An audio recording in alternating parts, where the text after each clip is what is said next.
What's up? All right, sounds good. We're here going to do a quick little roll narration here. I was rolling with Mark a couple days ago, and old Jesse was there. He was filming, so we got a couple clips. Now, listen, it's Jesse's first time filming, so there's a disclaimer here. I did not instruct him to keep the camera one direction, so there's a little bit of this going on. For the most part, I've kind of skipped around it, but if you're wondering what's going on, it's Jesse working out his videography skills, expressing himself in the art of filming. So that's that. But regardless, Mark and I just did a couple rounds, played a couple guard passing games, kind of as a warm-up, and then we just did kind of like one 3-minute to 5-minute roll. So you're kind of jumping in a little late due to the video creativity expressed by Jesse, and so here we are, just kind of jumping into Mark and I. Here we go. So, and this is what I'm talking about. Get ready. If you've recently eaten lunch, be careful, because it might get you a little seasick. Okay, so anyways, regardless, the reason why I started here, I wanted to show if there's any of the teen or anyone who finds himself either going for guillotines or people who are getting put in guillotines. It's kind of this natural reaction that people who aren't wrestlers have.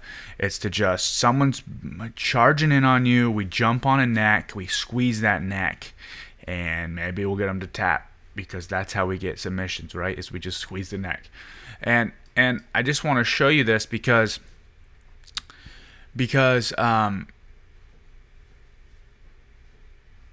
Mark jumps on my neck here, okay?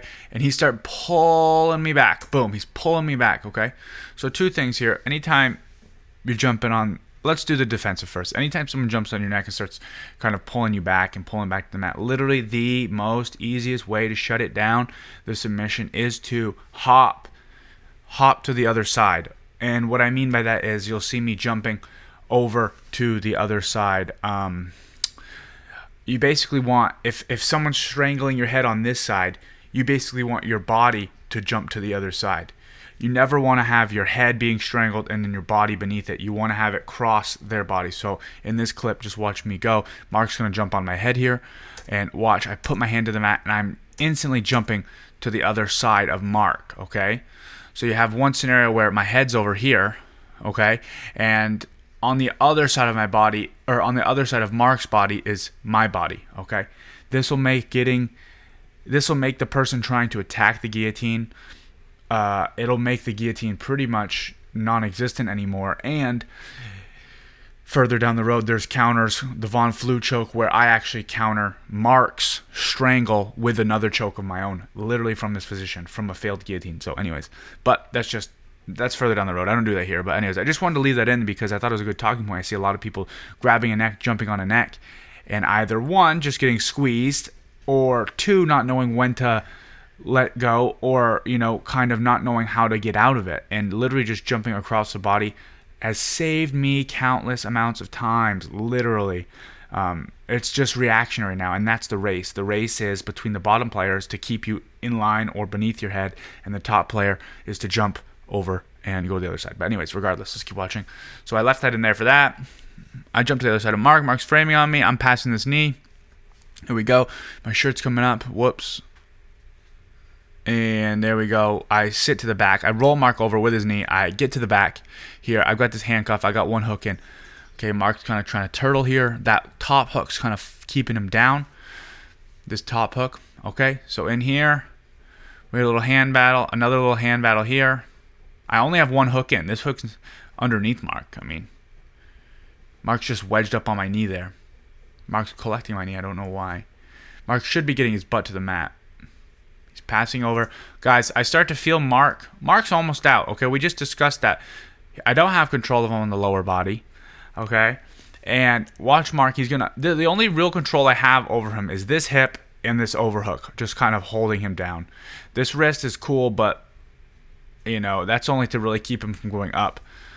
Watch this. So as Mark kind of clears this overhook that I have, I say, I know I'm going to lose control, so I go with it and I pop up to my elbow. Guys, anytime someone's clearing the overhook, you feel like you're about to lose the back, the biggest thing I've learned is you can always retake the back. Just because you're on the back, retake it again. Like if you're going to lose it, it's not a scramble. Don't let it become a scramble. Just retake the back. So watch me. I pop up to the elbow. I slide this foot up behind his head. Even though Mark's in turtle, I slide it up behind his head. This hook's never changed. In my butt cheeks, I'm going to go butt cheek to butt cheek here. Boom, boom. Good. Okay, so whenever you need to, retake the back. It's okay. Just because you're on the back doesn't mean you can't retake the back. Okay, so here we are. 2 hooks in this time for me. It's always a good thing, guys. Watch this. I landed on an underhook side over here. I don't know if you can see this. It's always important to have a seatbelt. It's always important to at least have a seatbelt. Okay, here I have double underhooks because I'm in the process of switching my seatbelt. Okay, so now I started with a seatbelt this way. I went to double underhooks, and now I've done that just so I could get to a seatbelt this way because I like the way that to attack that way. I like that side. So here we are. I'm thinking here. Mark's putting up a fight. He's got hand fighting. 2-on-1 on my hand. It looks like he's blocking his neck. What I've just done here was I've gotten this arm across his neck. Boom. And now I've peeled this hand away. Okay, see this wristwatch rib? I'm under his neck, behind his shoulder, under his chin, and I've peeled this hand away. Okay? I'm trying to eliminate all the pieces on the board. Guys, they say jiu-jitsu is like chess. I'm not good at chess to really understand that. But the kind of concept is you want to put 2 pieces on one. You want to, like outnumber your opponent. You want to kind of, make them so they're having to fight battles on different fronts, dilemmas, setting up problems. Like if I do this, then this is open. So essentially what I'm trying to do here is I'm trying to eliminate some of Mark's pieces, his pieces being his hands, and I'm trying to put a little bit of stress on the king, aka his neck in this point to get the checkmate. So here, I'm taking a piece away. I've got kind of a check going on here, but I need to make it a checkmate. So I'm stuffing this hand down, trying to trap it with my own leg. Here we go. I've trapped his hand behind to his back. I'm pinching with my knees here. It's not a body triangle, but I'm pinching. There's tension. And I reach up, go behind the head, and it's just chill. This is the chest aspect of the game. We just get behind. That strangle. You never, for kids, children, whenever we're talking about our rear naked chokes, notice how, I'll rewind it a touch too. Notice how when I choke here, I'm not going across, arm exposed. I'm very sneaky. I'm sneaking in like this, okay? Watch me just for this choke here. Here we go. I just sneak in there. I'm on my muscle and I'm behind his head. On my muscle here and behind his head here. You don't want to do the Macarena where your hands out. They'll grab your arm, they'll pull on your arm, and you'll end up hurting your own elbow. And you've worked so hard to get to the back, you might as well stay safe while you're here. So anyways. Okay, so that's that. All right. Slap and bump, rule number 1. Here we go. I'm playing a long push with my legs. I'm trying to really get my legs involved. Mark's standing passing this time. Mark's newer to standing passing, but we did a bunch of warm-ups with him. So right here, this pass right here, we've drilled it in the teen class. Mark did it to me, and I was kind of caught off guard because I was not expecting this from him. Mark's a big, strong, big, heavy guy. And once he starts kind of getting my feet off the mat, one's voluntarily, I'm putting this foot on his hip here, and the other one, Mark's kind of pushing with this hand. But look at my hips, they're off the mat. You guys, if your hips are off the mat, not at your will, at your opponent's will, he's basically taking my control away from me. I can't use the floor to kind of wiggle my body around. So basically, this is a pretty effective way to control me. There's one detail that is missing to make this top notch pass, but But watch this. So now he's pinning this here. Look what he's doing to my hips. He's prying me up. He's turning me here. Now, I do still have a foot in here, which is almost kind of pinched at the point. So he's not necessarily controlling it. However, the position I've put myself in, plus Mark bending over like this, it is holding it in place. Okay? Now, if Mark had taken this knee and put it behind my knee, Mark would 100% be in control. But regardless, in this scenario specifically, I remember hearing like, whoa, because Mark was completely demobilizing me. So it was very good pass on Mark's part. And here's Mark pinning it down and then going around the corner for the back. Okay, so very good pass on Mark's part, like a stack pass kind of thing from standing though, which is interesting.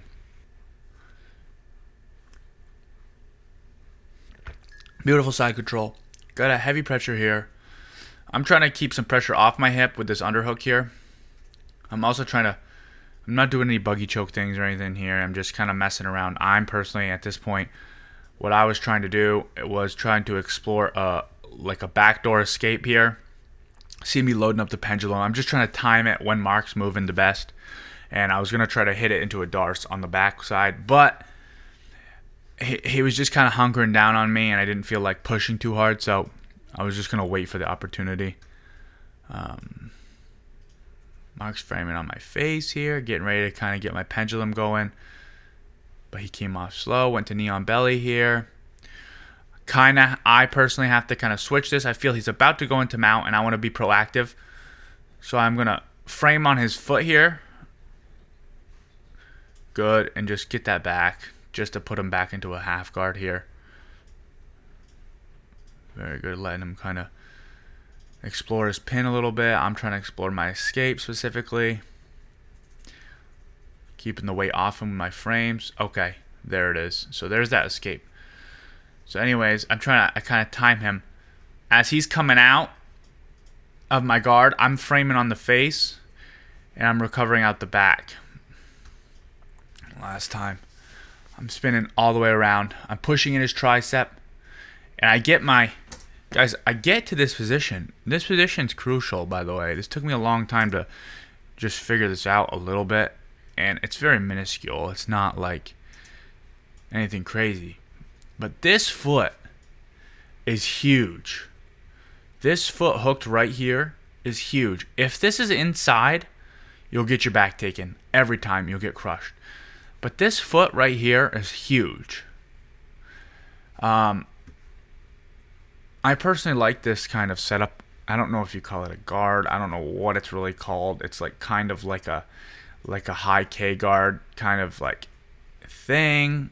I use it to get into the legs. You can do it off like a side guard that you're recovering and attacking from. So basically, what's kind of going on here is I'm taking this leg, I've passed it over Mark. I'm maybe trying to look to isolate his arm that's hidden. I'm maybe trying to invert this knee and scoop grip under his leg and enter into like a backside 50-50. That's a thing I do a lot. And then this foot right here will start pushing in his armpit this direction, getting him off balance, making that leg light. Okay, so that's kind of like the things I'm looking for here in general when I get to this position. But I found that it's so important that this foot is flared and it's on the outside of my opponent. Because if they do try to circle around for whatever reason, that is a sticky hook and it holds you to them so they can't turn the corner on you. It's harder for them to turn the corner from you. I'll just say that. And it's not something that I'm necessarily good at yet, but it seems to be crucial so far. So that's kind of some things about it. Another reason why I like this position is because you'll see Mark made a tiny mistake here when I go over. So I escape out, boom. Mark reaches in, boom. This reach in right here, he's trying to keep me close. But what he did there was he allowed me to get a head and an arm in one location and lock up this triangle here. And that's why I'm keeping his head down the whole time too, by the way, because you keep their posture down, it's more likely you're going to get a triangle. Guys, there's also submissions where you can take this foot and weave it across his rib cage, get like an Americana on this arm. and usually enter the legs. But let's see. So here I am. Mark's kind of stacking me here. Not a bad idea, but what he's really doing is he's loading himself up on my head. And I'm just trying to generate some pressure or some momentum with my arms right there. And I'm looking at the camera like, wow, how can I get this going? So I decide I feel him stacked up. I switch my legs to more of like a scissoring kind of like motion. And I really just start extending my legs. And really it's just a teeter-totter at that point, and I can just tip him right over.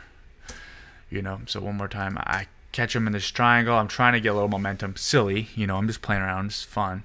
But I'm experimenting. I feel the problem is Mark's still a little too far on one side, so I extend his upper body over. That's how we get it. And now we're into the Kimura dilemma here. I get the Kimura on him. He fights the Kimura. Guys, when you fight the Kimura, you give up your near elbow, get the triangle. It's a beautiful dilemma. You should research it. It's really good. I love it. I've been doing it for a while whenever I can. I just love that from like a north-south position. Yeah. So anyways, yep. Thank you very much for watching. Thank you, Jesse, for filming. Thank you, Mark, for rolling around and kind of experimenting some things, working on some different things and concepts with me. And that's kind of what it is. I found that like the more you kind of try to be present and just like really wonder what's happening and why you're rolling and stuff, and have kind of goals or little positions that you're trying to work from, or little scenarios or things you're trying to do, it seems to be like those are the areas where you encounter more aha moments. Once again, I'm not like a master at getting aha moments, but I just found like that seems to be the place where most of them happen for me specifically with the way my brain works. So anyways, just nice and chill, mellow stuff, just kind of workshop flow working, and yeah, give it a shot. Thank you very much for watching, guys. Peace.